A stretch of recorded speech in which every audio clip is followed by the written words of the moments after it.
म्हणजे सरकार हे दुसऱ्यांसाठी काम करतं. जो देशाचा आणि मालिक ज्याने आहे, निवडून दिले त्यांच्यासाठीच काम नाही करत. हो, ज्यांना ज्यांना निवडून दिलं त्यांच्यासाठी कामच करत नाही. आणि जे बरेचसे आता इंडस्ट्रीज झाले त्यांच्यासाठीच काम करत आहे. फक्त इंडस्ट्रियलिस्ट आहेत किंवा जे रिच पर्सन आहेत किंवा पॉलिटिशियन आहेत, ते स्वतःसाठीच त्यांचे गव्हर्नमेंट चालू आहे. लोकशाहीचा अर्थच त्यांनी चेंज करून टाकलेला आहे असं म्हणावं लागेल. नमस्कार, मी नेहा गायकवाड. मेरापारा समाचारमध्ये तुमचं मनपूर्वक स्वागत करते. 15 एप्रिल 2026 रोजी बोरिवली नॅशनल पार्क इथे महाग्रामसभा झाली होती आणि त्याच्या अनुषंगाने आज आपण पाहतोय की येऊर या ठिकाणी, येऊरमधले अनेक पाडे आहेत तिथे आदिवासी विकास अधिकारी आले होते आणि ज्यांनी ज्याप्रमाणे येऊरमधल्या काही मूलभूत सुविधा आहेत त्यांच्यावर त्यांनी निरीक्षण केलं. पाण्याच्या समस्या मोठ्या प्रमाणात इथं आपल्याला पाहायला मिळाल्या, जसे की जांभूळपाडा आणि पाटोणापाडा आणि वणीचा पाडा या ठिकाणी पाण्याचे प्रश्न गंभीर आपल्या स्वरूपात पाहायला मिळाले. अधिकाऱ्यांनी पण याची पाहणी केली आणि गावकरी आपल्यासोबत आहेत याच अनुषंगाने संवाद साधण्यासाठी. काय सांगाल दादा, की ज्याप्रमाणे जी महाग्रामसभा कुठेतरी यशस्वी ठरली आणि त्याच पार्श्वभूमीवर जे आहे आज निरीक्षण झालं काही पाड्यांचं येऊरमधील, काय सांग? सर्वप्रथम सर्वांना जोहार. आपण आदिवासी विकास प्रकल्पाला आपण जे पत्र दिलं होतं की हे जे आदिवासी पाडे आहेत, मग त्यामध्ये काशीमिरा झाला, ठाणे महानगरपालिका झाल्या, त्यामधले वागळे, येऊर या ठिकाणी मूलभूत हक्काचे जसं पाणी, रस्ते, त्यानंतर लाईट या सगळ्या मूलभूत गरजा आहेत आणि त्या या पाड्यांमध्ये नाहीत.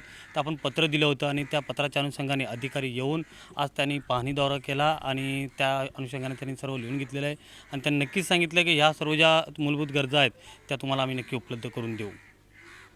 अनेक मूलभूत समस्या आपण पाहिल्या की महिला खूप लांबून लांबून पाणी भरत आहेत, बोरवेल्स पण व्यवस्थित नाही आहेत आणि काही ठिकाणी जे आहेत टँकर येतात पण ते छोटे टँकर येतात, त्याच्यामुळे पिण्याच्या पाण्याचे पण वांदे आहेत. नाही, पाण्याचा प्रश्न तर खूप बिकटच आहे. कारण आता ऐनवेळी जो हा मे महिन्याचा पिरियड चालू आहे आणि याच्यामध्ये पाण्याची टंचाई ही खूप जास्त असते. नैसर्गिक जे झरे समजा ज्या काही बोरवेल वगैरे मारलेलं आहे त्या या टायमाला मे महिन्याच्या एंडिंगला तेही पाण्याचा साठा जो आहे तो कुठेतरी कमी होतो. आणि जे महानगरपालिकेने जे पाण्याची जी सोय जी काही केलेली आहे पाड्यांवर, तिथपर्यंत प्रेशरमुळं पाणी तिथपर्यंत पोचतच नाही. आणि जे पाण्याचं आता दररोजचं जे वापरायला जे पाणी लागतं, जसं आंघोळीला असेल, कपडे धुवायला असेल, त्याच्यासाठी पाणीच उपलब्ध नाहीत. मग आता जंगलात कुठं कुठं जे पाणी आहेत, आता आमच्या गावातले जे ग्रामस्थ आहेत ते लहान मुलं असतील, बायका असतील, जे बघा कसे कपडे धुवायला कसे घेऊन चालले, जरा दाखवा बघा जरा. हे असे आता जंगलात जातात, तिकडे काय जर कपडे वगैरे धुवत असताना काय जर असं होऊ नये पण बिबट्यानी वगैरे अटॅक केला तर याचं जिम्मेदार कोण? तर आम्हाला ज्या गोष्टी, ज्या मूलभूत ज्या सुविधा आहेत पाण्यापिण्याचं, त्या प्रेशरचा जो काही इश्यू असेल ते महानगरपालिकेने सॉल्व्ह करून आम्हाला पाणी जे काही लागतं ते पोचवावं. नगरसेवकांचं काय म्हणणं आहे? कारण का आपण पाहतो की येऊरला 4 नगरसेवक लाभलेले आहेत, पण ह्या संदर्भात काय काय काय काय त्यांचं कार्य आहे? आता बघा, आता नगरसेवकचं इलेक्शन झालेलं आहे आणि इलेक्शन होऊन गेलं आणि आता ते नगरसेवक पण झालेले आहेत आणि महानगरपालिकेचे जे काय महासभा जी काय आयोजित केली असेल त्याच्यात हे प्रश्न त्यांनी ज्वलंतपणे घेतलं पाहिजेत.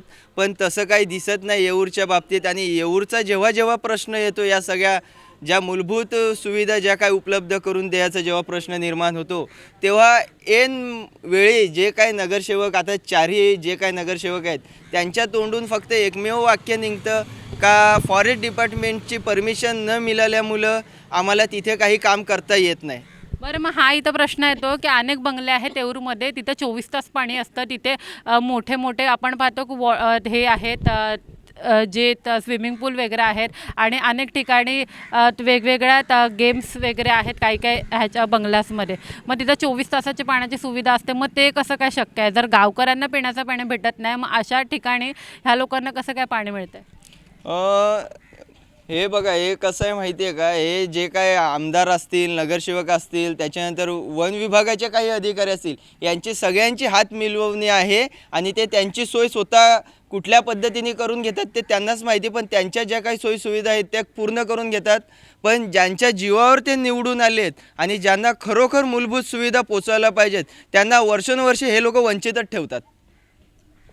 येऊरमधल्या अनेक मूलभूत समस्या आहेत, त्यामध्ये पाण्याचा जो प्रश्न आहे तो अत्यंत गंभीर आहे आणि तोच प्रश्न ऐरणीवर घेऊन आज आपण जे आहे तो पाहणी दौरा पण अधिकाऱ्यांनी केलेला आहे. काय सांगा?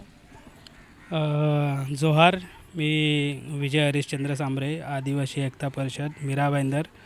आम्ही गेल्या महिन्यात आदिवासी एकता परिषदमार्फत सगळ्या गावपाड्यांचे तक्रार आदिवासी आयुक्त यांना केलेली की प्रत्येक गावपाड्यामध्ये मूलभूत सुविधा नाही, रस्ते, पाणी, स्मशानभूमी तसेच वनपट्टे मिळालेले नाही. तर त्या अनुषंगाने आज प्रकल्प अधिकारी कार्यालयाकडून शहापूरकडून अधिकारी दौरा करण्यासाठी आले आणि आम्ही त्यांना ह्या सगळ्या समस्या दाखवल्या प्रत्यक्ष आणि त्या अनुषंगाने त्यांनी आता सगळा अहवाल तयार केलेला आहे आणि त्या अहवालाच्या आधारे माननीय जिल्हाधिकारी, वन विभाग आणि आम्ही आणि महानगरपालिका यांची बैठक होणार आहे आणि या समस्या तिथे मांडून आम्ही न्याय मागणार आहे. कारण की 75 वर्षापेक्षा भारताला जास्त म्हणजे वर्ष झाली तरी पण ठाणे शहराला आम्ही असून आम्हाला काही म्हणजे मूलभूत सुविधा अजूनपर्यंत मिळालेल्या नाहीत, त्या आम्हाला मिळाव्यात आणि त्या अनुषंगाने आज आम्ही सगळे आदिवासी बांधव एकवटलेलो आहे आणि ह्या समस्या प्रकल्प अधिकाऱ्यांसमोर मांडलेल्या आहेत. येऊर येथे बघितलं तर भरपूर पाड्यामध्ये रस्ता नाही, त्याचबरोबर त्यांना पिण्याचं पाणी नाही. त्यांना एक बावडीमध्ये पाणी एक टँकर पाणी टाकलं जातं आणि तेच पाणी 2-3 पाड्यामध्ये म्हणजे पाठवलं जातं. तर त्यांना म्हणजे एक हंडासुद्धा असं पाणी मिळत नाही. तर हा गंभीर प्रश्न आम्ही अधिकाऱ्यांना उपस्थित केला आणि नक्कीच आदिवासी एकता परिषदमार्फत आम्ही ह्याचं न्याय मिळवून देऊ प्रत्येक आदिवाशाला, हीच ग्वाही देतो. जोहार. ज्याप्रमाणे आपण पाहतोय की आदिवासी जे स्थानिक आहेत ते संपूर्ण स्थानिक मंडळी आहेत आणि जे पण पाड्यांमध्ये समस्या आहे या समस्येला धरून ही मंडळी सगळे काम करत असतील. पण प्रश्न इथं उपस्थित राहतो की येऊर हा जो आहे ठाण्यामध्ये येतो, ठाणा हा स्मार्ट सिटी म्हणून ओळखला जातो. मग स्मार्ट सिटीमध्ये मूलभूत सुविधा पण असू नयेत का? आणि प्रत्येक वेळी जे आहेत हे सर्वसामान्य जे लोक आहेत, आदिवासी बांधव आहेत, त्यांनाच प्रत्येक वेळी प्रत्येक गोष्टीसाठी वणवण करावं लागतं. प्रत्येक गोष्टीसाठी इथे आपण पाहू शकतो की आधी बसची सुविधा नव्हती आजपर्यंत आणि जेव्हा ग्रामसभेच्या वतीने जेव्हा त्यांनी निवेदन केलं त्याच्यानंतर पाटोणापाड्यापर्यंत बस, ज्या TMTची जी बस आहे ती इथपर्यंत यायला लागली. असे अनेक प्रश्न आहेत की वारंवार पाठपुरावा केल्यानंतर त्या कुठेतरी होतात. पण ह्या गोष्टी कोणापासून लपलेल्या नाही आहेत, ऑलरेडी त्या आधीपासून त्या समस्या तशा होत्या. पण या समस्यांवर जर प्रशासन कामच करायचं नाही असं जर प्रशासनाने ठरवलंच असेल तर मग ह्या मूलभूत सुविधा यांचा न्याय निवाडा कुठे मागणार ही लोक? अनेक काही जे बांधव आहेत स्थानिक त्यांच्याशी संवाद साधू. रमेश दादा, तुम्ही इथले स्थानिक आहात आणि अनेक समस्या घेऊन तुम्ही प्रत्येक वेळी पाठपुरावा त्याचा करत असता आणि पाण्याचा समस्या पण झाली, इतर अनेक समस्या आहेत, काय सांगाल? नाही, इतर बऱ्याचशा समस्या आहेत येऊरमध्ये. बघायला गेलं तर पाण्याचा तर खूप मोठा प्रश्न आहे. तसं बघायला गेलं तर रस्ते नाहीत, वणीचा पाडा, जांभूलपाडा इकडे पायवाटा नाहीत आणि देशाला बघायला गेलं तर 70 ते 75 वर्ष होऊनसुद्धा आज इथे आमचं येऊर आहे. बघायला गेलं तर जंगल एरिया आहे, तर कोणाला साप चावला काय चावला तर सरकारी छोटंसुद्धा एक हॉस्पिटलसुद्धा नाही. तर आम्हाला या एरिया परिसरामध्ये काहीच नाही. तर कोणाला साप चावला तर आम्ही कसे जाणार तिकडे? तर तो एक तात्पुरता तरी प्राथमिक उपचार केंद्र सुद्धा नाही आहे तिथे. तर तात्पुरता इथे एक 2 खाटांचं छोटंसं तरी एखादे छोटंसं हॉस्पिटल वगैरे इथे पाहिजे. म्हणजे कसे तात्पुरता इथे सुविधा घेता येतील, मग आपल्याला सिव्हिलपर्यंत पोचता येईल, ते सुद्धा केलं पाहिजे. आणि बऱ्याचशा अशा प्रॉब्लेम्स आहेत पाण्याचे. तर आता खूप वांदे झाले आहेत. आता लोक आमची सगळी इकडे जंगलात झरे वगैरे आहेत, तिकडेच जाऊन कपडे वगैरे धुतात, आंघोळ तिकडे करतात. प्यायचं पाणी असेल तर ते आता 4-4 दिवसातून असं येते, मग ते प्यायलाच होतं. बस एवढंच.